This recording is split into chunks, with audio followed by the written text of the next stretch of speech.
Hey everyone, I know I haven't been on in a while, and I think right now is a great time just to check in and just acknowledge that this is a very stressful time for many, many reasons.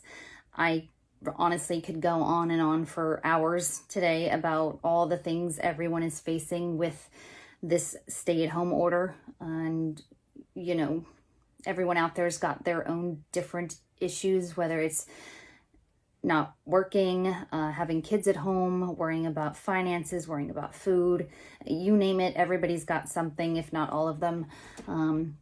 But also just worrying about your health, your safety, this fear of, am I going to get sick? And if you do, what happens? And when we have fear, when we have this intense anxiety and stress that's going on in our body, that affects our immune system. So I do want to just put out there, it is very important.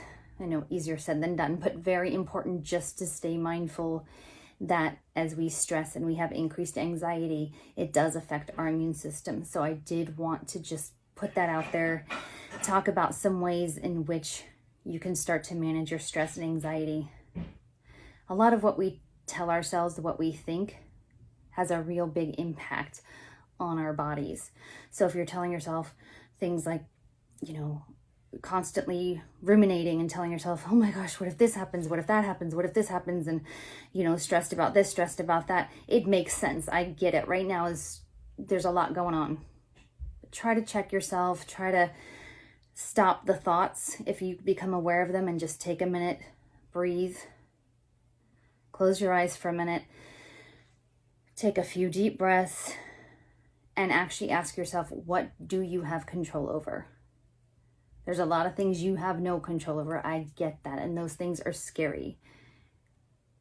But if you kind of sit back and say, okay, what do you have control over right now? And just focus on those things. And again, catch yourself.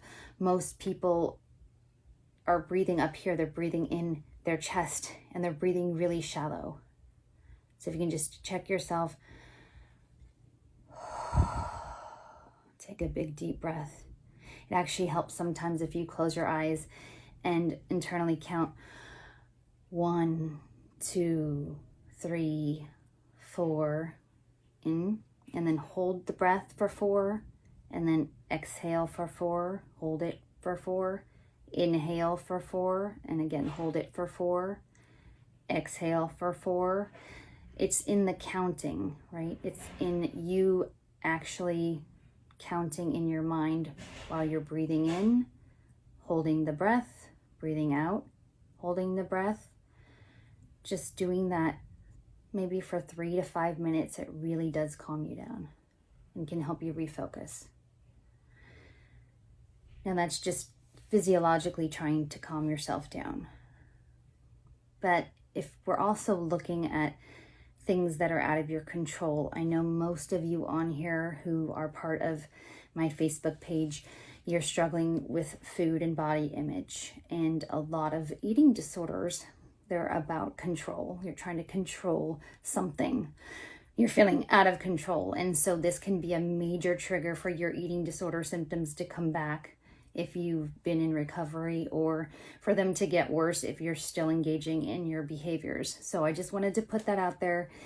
If you're turning to food, if you're finding yourself binging more or engaging in your eating disorder behaviors more, give yourself a little bit of a break and just say, okay, that makes sense. As everything in your life is kind of out of control or feeling out of control, your eating disorder has been there for you, and it's been something you've turned to try to control something, control your emotions, control your environment, control whatever you can.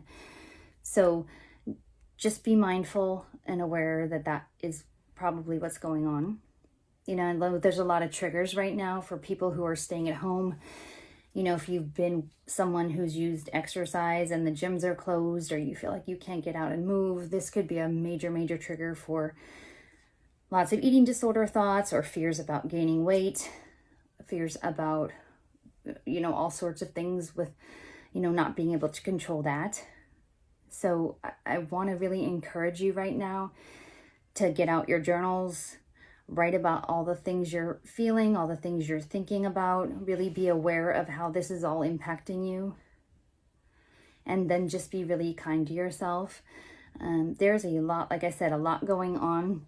But I did just want to stress that this can be a time for all of these behaviors and all of these eating disorder thoughts to just really get triggered and become much more pronounced. So I'll be, this week especially, I'll be coming on a little bit more because I know people are at home and need a lot more support.